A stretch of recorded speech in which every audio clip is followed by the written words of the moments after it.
The fully automatic potato cannon is the holy grail of potato cannons, and what if I told you I made one, it's belt fed, and it works?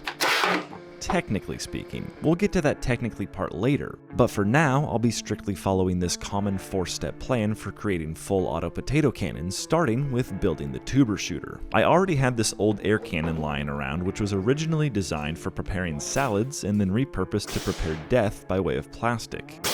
And to see if it still worked, I gently loaded a small potato in the barrel and ran a few tests. 3, 1, 2, 1. I then accidentally left the ramrod in the chamber when I was loading the potato, which is honestly such a silly mistake. 3, 2, 1. Oh! But now I knew not to get hit by a high-speed wooden dowel lest I increase my holes by 50%, and thankfully it just barely missed this beautifully foot-crafted table. As a reward for all reliable working flawlessly, I immediately decommissioned it so that I could add this new chamber which looked much more cannon-like and that I could mount on my shoulder so when it explodes it kills me instantly. And even though it may look like a downgrade in size, the pipe's girth is always more important than length, and some math proves that it actually is smaller. Thankfully, these larger potatoes are not bound by mathematics and were even more destructive. The slow-mo revealed that it made a big hole in my target, which I was able to confirm in normal mo. But that was only 60 psi, so I put up a thicker barrier, pressurized to 80 psi, and was reminded that I forgot to employ Christie's services on my barrel.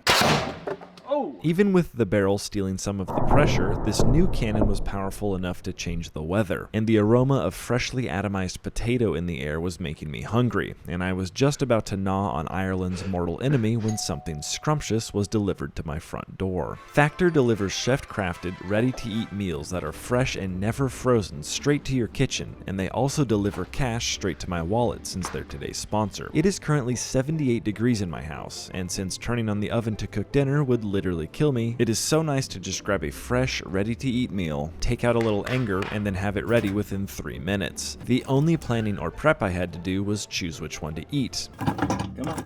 And I went for the herb gravy with grilled pork chop, Come on, get in. which was unbelievably good. Oh! Exaggerations aside, this is actually very, very good. I'm not kidding.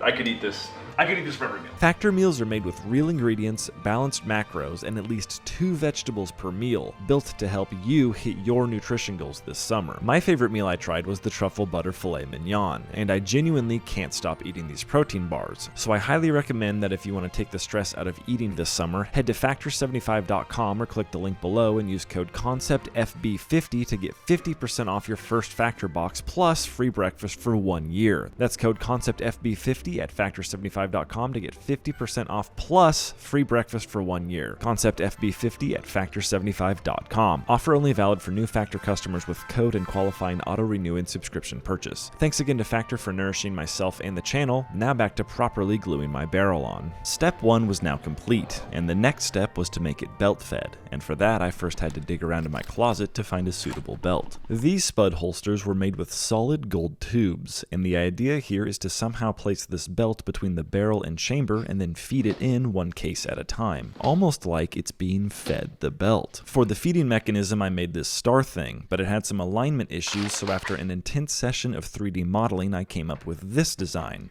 and then I came back down and put it on the table. All I had to do was put the belt in, close the lid, and now the belt feeds perfectly through the system and the top casing is locked in place. Now I just had to build a frame to make everything aligned, and since this thing was about 1.3 yours truly's long, I opted to go with this strong pipe. Actually, that pipe looks better if I could only just grab it.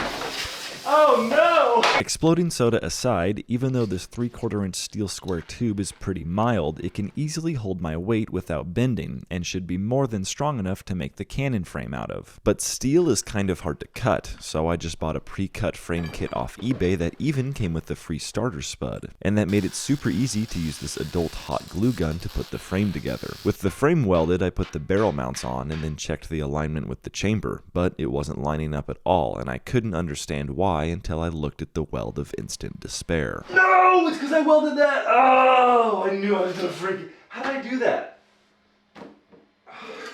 Mother of Frickin' pearl! I welded this long piece on top of the short piece when the model clearly showed that I needed to weld it to the side, so I joyfully ground down the weld, broke the rear end off, and then re-welded it all. I then mounted everything to the frame, and now the belt seemed to line up with the barrel and the chamber, and it was starting to look pretty cool.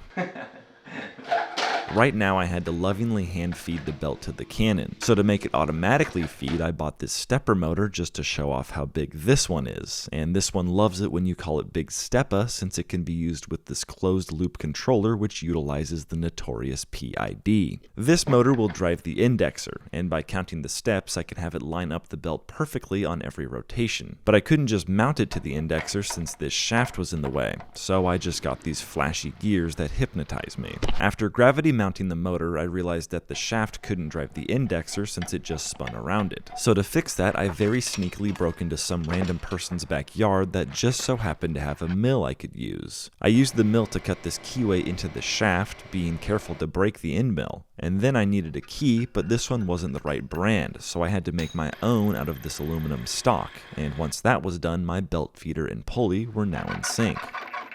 I then tethered the motor to the indexer, did some of this garbage, and then I tested to see if it would feed the belt. Oh yeah. Oh, that's nice. Oh, that is lovely. With the belt feed working, the next problem to fix were these gaps that were big enough to get me tipsy. If I tried firing it like this, air would just escape around the gaps instead of pushing on the potato, so my plan was to have these sliding covers that would keep everything sealed. This meant the belt would move into position, the covers would close, the tater meets its maker at Mach 5, the covers would open, and then repeat. To move these covers, I bought these pistons, and with a little bit of air and a dozen volts, the pistons seemed to have more than enough power to slide the cover. I then had to install all of this nonsense and deal with this, but now everything was mounted, wired, and hosed, which meant it was time to see if this sliding cover thing would even work. 3, 2, 1. Okay. Okay. The sliding action worked perfectly, but the real question was, did it line up with the belt? Okay, that seems to be good. The first couple didn't quite line up on the barrel side, but after that, everything seemed to be working as intended, so I did a full speed system test. Full speed feeding test. 3, 2, 1.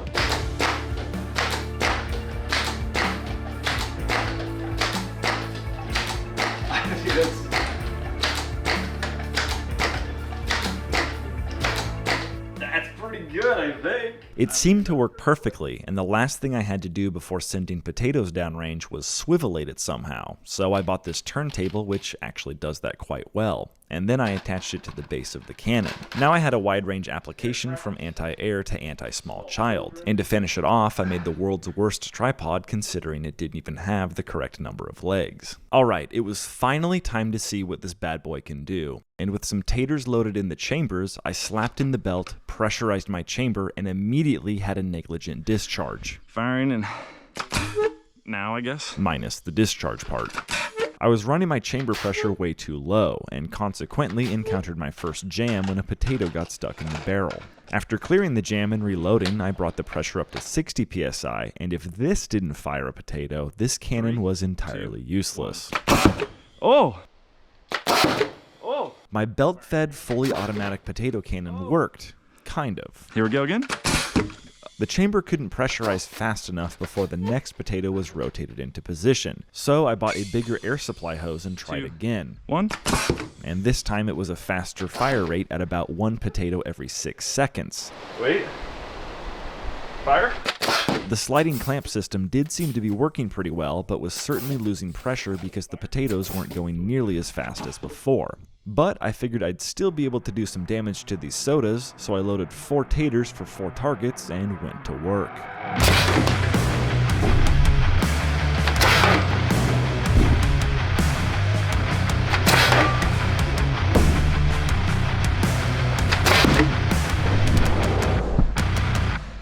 Alright, this thing technically works and is incredibly cool looking, but it isn't quite what I wanted, so I'll be redesigning everything in the next video. I also have a Patreon if you want to directly fund the channel and see more expensive projects like this one, and while you wait for the next Canon iteration, I think you'll enjoy watching me remote control a nail gun in this video, so go watch that if you're as cool as they say you are.